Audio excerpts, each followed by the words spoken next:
Okay, so next tayo. So this is the next problem for shear and moment diagram using area method pa rin tayo. So here is the problem. A beam ABCD is supported by a roller at A and a hinge at D. It is subjected to the loads shown in figure which act at the ends of the vertical members BE and CF. So these vertical members are rigidly attached to the beam at B and C. So dito, pinapadraw yung shear and moment diagrams for beam ABCD only. So dito, yung support natin dito sa may A, roller, so yan, RA. And then yung support natin dito sa may D, ayan, so hinge, so RD, yan yung mga support natin. So dito, ang sabi, yung vertical member BE and itong CF ay, ito naka-attach to itong vertical members dito. So, kukunin natin yung moment dito sa B and then dito sa C, dito sa may vertical members na nakakabit dito sa may beam natin. So, ihiwalay lang natin. So, ikakat natin dito. So, lalabas dyan yung moment. Kunin lang natin dito. Ilagay lang natin dito. So, ito yung C and then dito yung F. And then, meron tayong force na ganyan, 10 kilonewton. And then, may slope tayo na 3 na horizontal and 4 na vertical. So, by Pythagorean theorem, 3 squared plus 4 squared and then square root yon and then ito 5 to. Ayan, 5. So, kunin natin, palitan lang natin ang kulay. So, kunin natin yung horizontal dito. So, horizontal force. Ayan, so dito horizontal. So, 10. So, 3 divided by 5. And then dito sa vertical naman, so this is 10 times ito, 4 times 5. So, this is ito, 10 times 4 divided by 5. So, 40, 8 kilonewton. And then dito, so 30 divided by 5, so dito 6 kilonewton. Ayan. And then yung distance is 2 meter. Ayan. So dito, kapag nag-apply ka ng force dito, so 6 kilonewton, yung magiging moment dito sa C, so let's say, moment sa C, maganda rin. Ayan. Ganyan.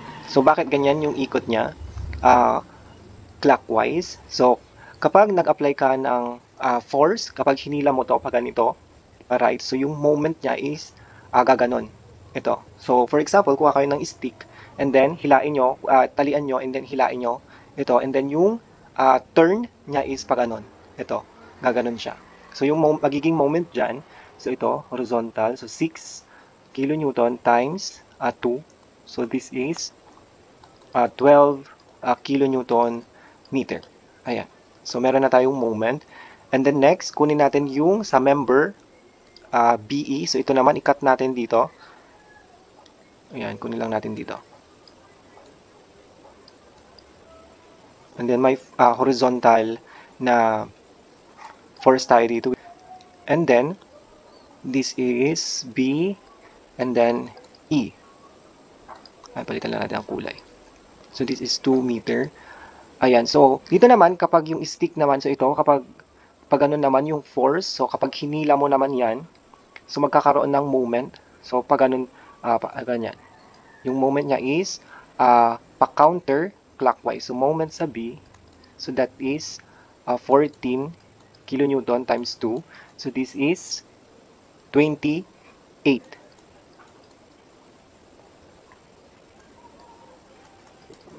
kilonewton meter. Ayan, so para mapatunayan nyo to, ayan, na ganito yung ikot niya, counterclockwise. So, kuha lang kayo ng stick and then talian nyo and then hilain nyo pa ganon. 14 kilonewton yung force niya. And then, yung turn nung turn ng stick is pa ganon. So, counterclockwise. Ayan. So, dito ilagay lang natin dito sa ano natin.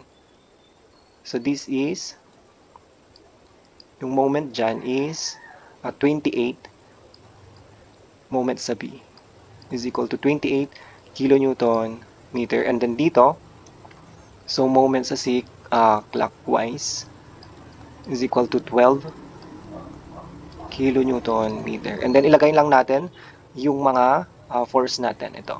So this is 6 kilonewton and then ito is 8. kilonewton. Ayan. So, kunin natin yung reactions natin sa A and then dito sa D. So, summation ng moment sa D is equal to 0. Tapos, ano yung ikot niya? Pa ganon. So, clockwise. Positive. So, RA times, ilan ba to? 2, 4, 6. So, 6. And then, ano yung mga, so, plus, ito, 8 kilonewton. So, that is 8 kilonewton. And then, ang distance niya is, ito, 2. So, pag ganun din, clockwise din yung ikot niya. So, plus. And then, yung distance niya hanggang sa D is 2 meter. And then, kailangan natin, i-add or minus yung mga moment natin. So, tingnan natin yung assumption natin. So, yung assumption natin is clockwise positive. So, dito, meron tayong moment sa B. So, counterclockwise yung ikot niya. So, minus 28. Yon. So, and then, yung moment sa C, clockwise, so positive. So, plus 12 is equal to 0. And so, RA now, so 8 times 2 minus 28. So, 0. 0 yung reaction dito, 0 kilonewton yung dito sa may A natin. And then sa RD, so mag-summation of forces. Wait lang. So dito pala sa D, ayan, so hinge. So hinge yung reaction, support natin sa D. So meron tayong dalawang reaction dyan. So this is RDH and then RDV. Ayan, so wag natin kakalimutan yon. So kapag yung support natin is hinge, ayan, so hinge yung support natin, dalawa yung magiging reaction natin doon. So horizontal and then vertical. So dito sa A, so since roller yung support dito, isa lang yung magiging reaction dito, which is itong vertical dito. So kunin natin. So una yung vertical muna. So, RDV. So, summation of forces vertical is equal to 0. And then, let's say, ano ba yung, observe na lang natin. So, 8 kilonewton. So, summation of forces is positive. So, i-correct naman tayo dito. So, RDV and then plus 8 kilonewton is equal to 0.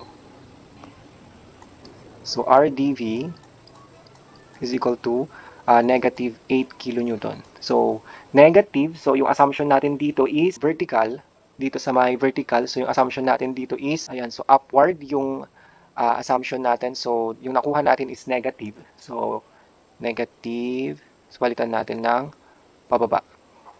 Instead na upward, pababa. So, downward, ayan. So, downward yung vertical reaction dito sa may D natin. Ayan, so positive, lagyan lang natin. So, minus 8 dV, and then, ayan, so magiging positive na tong 8 kilonewton. Ayan, so RDV now is 8 kilonewton.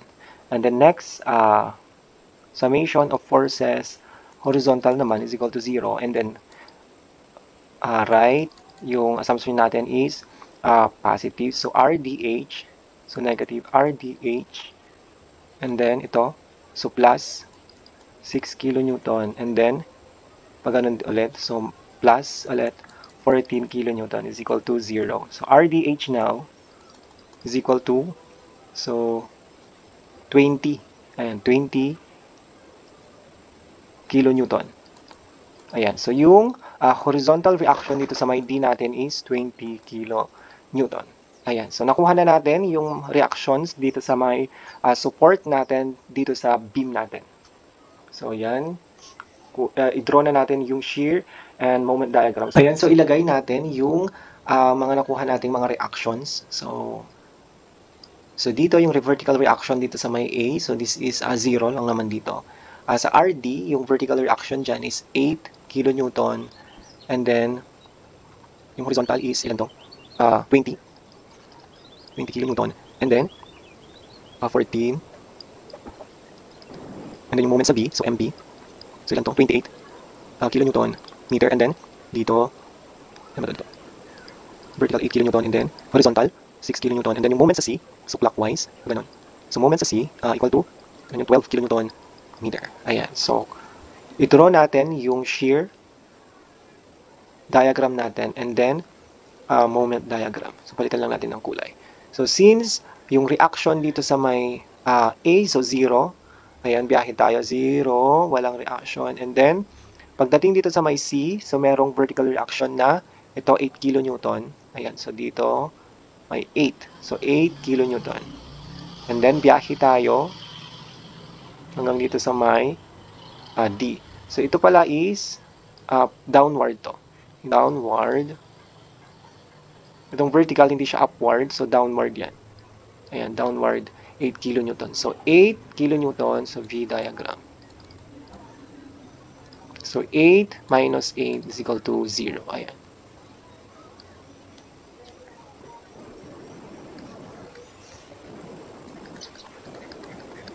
Ayan, yan yung shear diagram natin. So, punta tayo sa bending moment diagram. So, balitan natin ang kulay.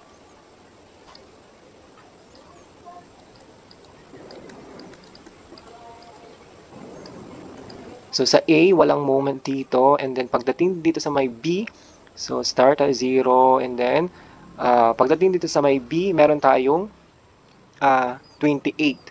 So, counterclockwise, so that is negative 28. Ayan, so baba tayo from 0, baba tayo ng negative 28. Ayan, and then, biyahe tayo, punta tayo sa C. Ayan, dire-diretso lang. And then, meron tayong moment sa C na 12 kN. So, clockwise. So, kapag clockwise, positive. So, plus.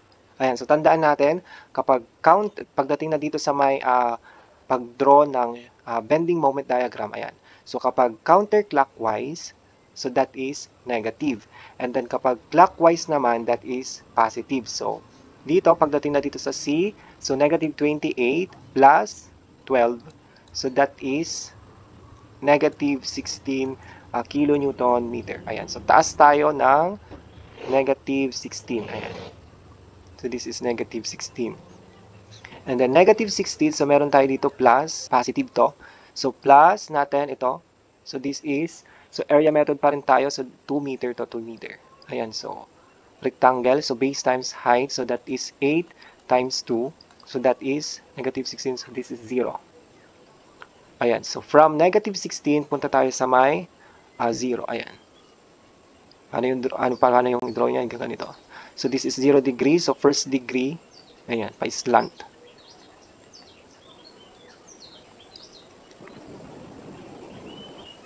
Ayan. Ganyan. Ano ba? Perfect. Ayan. So, kailangan first degree yan. Ayan. So, yan yung shear diagram. Shear and bending moment diagram natin. So, ayan. So, ito, 0 degree yan. So, yan yung shear and bending moment diagram natin for this sample problem. Ayan.